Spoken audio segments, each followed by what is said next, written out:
Meine sehr verehrten Damen und Herren, ich möchte erstmal ganz herzlich unseren neuen EU-Kommissar für Haushalt, Herrn Johannes Hahn, begrüßen, der gerade eben gekommen ist. Herzlich willkommen, Herr Hahn.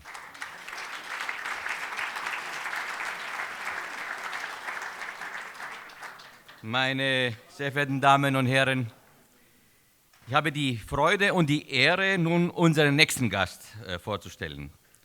Premierminister Ludovic Orban oder Orban der Gute, nicht verwandt mit dem ungarischen Staatschef Viktor Orban, wie er liebevoll auch von seinen Kolleginnen und Kollegen in Europa genannt wird, ist in Siebenbürgen, Brașov-Kronstadt geboren. Seine Eltern gehören wie in Rumänien keine Seltenheit verschiedenen Volksgruppen an. Die Mutter ist rumänischer, der Vater ungarischer Abstammung. Sein älterer Bruder Leonard war Europaminister ebenfalls und EU-Kommissar für Mehrsprachigkeit in der Kommission Barroso. Er spielte in seiner Jugend als Bassist in einer Tanzkapelle in Kronstadt, studierte auch was Vernünftiges, nämlich Maschinenbau, später Politik und Verwaltungswissenschaften. Ludovic Orban ist ein erfahrener Politiker, ehemaliger Oberbürgermeister von Bukarest, ehemaliger Verkehrsminister, Parteivorsitzender der nationalliberalen Partei, PNL, und nun ist er seit dem 4. November Ministerpräsident Rumäniens. Radu Magdin, ein rumänischer Politologe, bezeichnet Orban als einen der letzten, wenn nicht den letzten liberalen Mohikaner. Seine proeuropäische Haltung und sein Bekenntnis zum Nordatlantikbündnis, auch zur freien Marktwirtschaft, zeichnen ihn besonders aus. Sehr geehrter Herr Ministerpräsident, wir freuen uns nun auf Ihren Vortrag, auf Ihre Begrüßung. Die Bühne gehört nun Ihnen.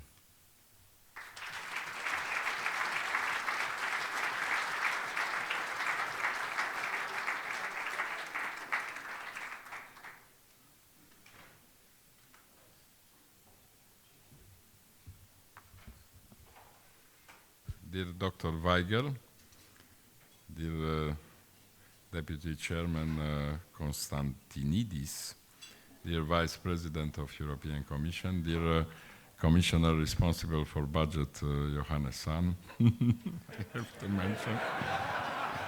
I have here written dear Manfred, our leader of European Popular Party, but I didn't remark his presence. Your Excellencies, distinguished guests, to have an image about Romania, this is not written. The President of Romania, Klaus Iohannis, is from Hermannstadt, and the Prime Minister of Romania is from Kronstadt.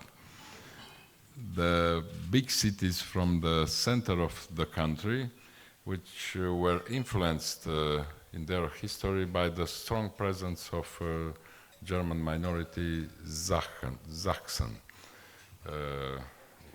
and which influenced very much the development, the civilization, and many other good things which were happened in that area.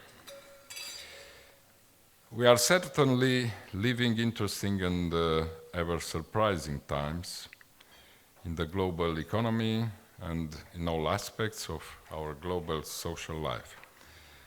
Looking at the current global economic landscape, the tone is certainly gloomier than in the previous years. Although we are not on the brink of a recession and the global economy continues to expand, the pace has subsided in the last period. Warnings from International Monetary Fund, from the World Bank should be a wake-up for policymakers everywhere.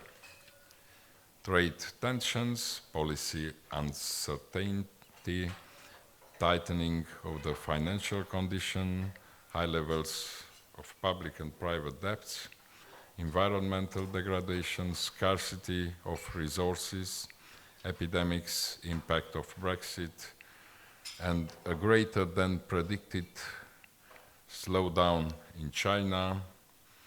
I could mention also selfishness of the nations which manifest very pronounced in the last period.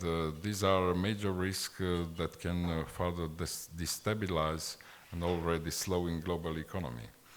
The complex issues we are facing today affect both the developed countries and the emerging markets and developing economies.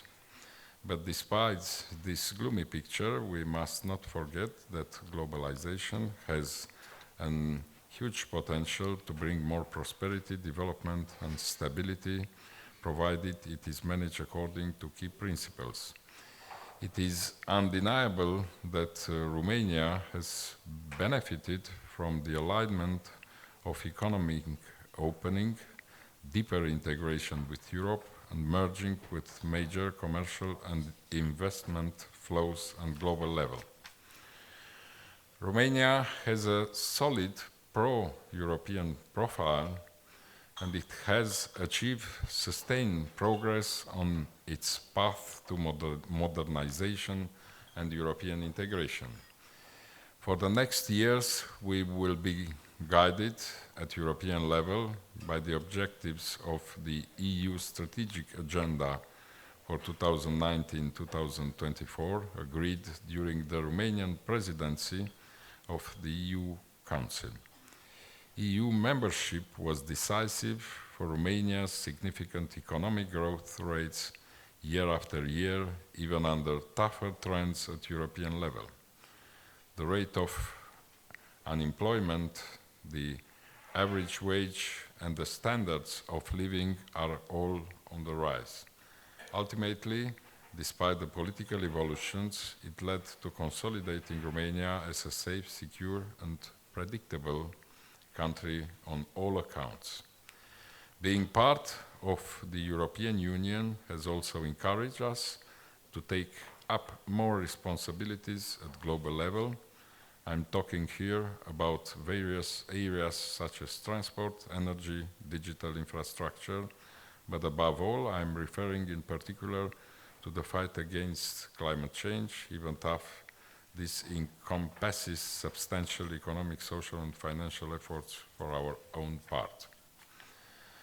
The transition towards climate neutrality will require significant efforts due to the structural changes it will determine, especially in coal and mono-industrial regions.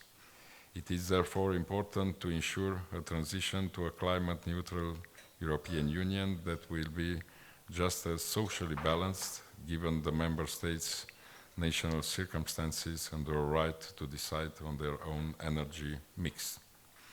Ladies and gentlemen, in recent years, the Romanian economy has proven an amazing resilience to external shocks.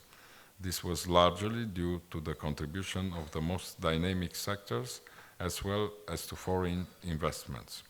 Romania exports have made an important contribution to placing the domestic economy in a favorable position compared to other European or non-European partners. They were supported by the industrial branches that perform against the backdrop of investment inflows and intensified integration into international production chains. Certain sectors, such as the automotive and related industries, electrical equipment or furniture industry, have strengthened their competitiveness indices on the market shares, both at European level and at global level. Romania is recommended for investment by all three major international rating agencies. With a very competitive tax system, the attractiveness for foreign investors is a top priority for my government, which has already delivered relevant measures in this regard. I would mention eliminating the 2% tax on the turnover of energy companies, reducing the fuel taxation starting January 1, 2020, thus making Romania the country with the cheapest gasoline in Europe, implementing a new state aid scheme in the metal, steel, and manufacturing industries, and relaxing the telecommunication and financial banking policies. I would also like to make a special note concerning the rise of the IT&C sector, whose share in GDP is increasing and now is over 6% of GDP, the revival of manufacturing sector, 88 industrial parks, and innovation, 74 innovative clusters. Rapid global advances in areas such as biotechnology, artificial intelligence, robotics, and remote control system also bring many opportunities, including for Romanian entrepreneurs and also for all investors.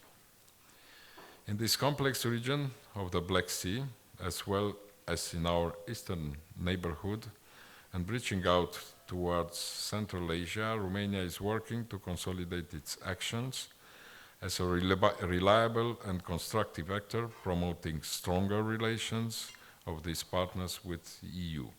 Our position on the map, on the east-west and north-south connectivity axis, relevant to our commercial interest, has the potential to establish important transport corridors with multiplier economic effects, especially in the area of investments. I refer to major projects such as Black Sea-Caspian Corridor, Trans-Caspic Corridor, or the older Europe, Caucasus, Asia, Traceca multimodal corridor. For the north-south connectivity within Europe, I only have to refer to our active role in advancing with the 3Cs initiative, main connectivity projects. Romania is also a relevant player with growing potential in the regional energy equation.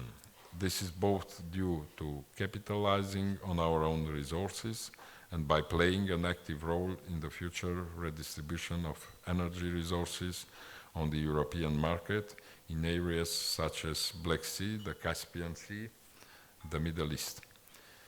The interconnection projects with Bulgaria, Hungary, the Republic of Moldova, and in future with Serbia, as well as the participation in a vertical corridor, including the main component of BRUA, highlights the potential for attracting new investments in this sector. To conclude, I strongly encourage foreign companies to look more closely at the opportunities in Romania. I assure you that the Romanian government has a determination, the talent and ideas to tackle the challenges head on and to do the best for the peoples and for the businesses. And we have to cars manufacturing, to producer of cars, Renault and Ford, and we hope we will have also a German one in Romania. Thank you very much.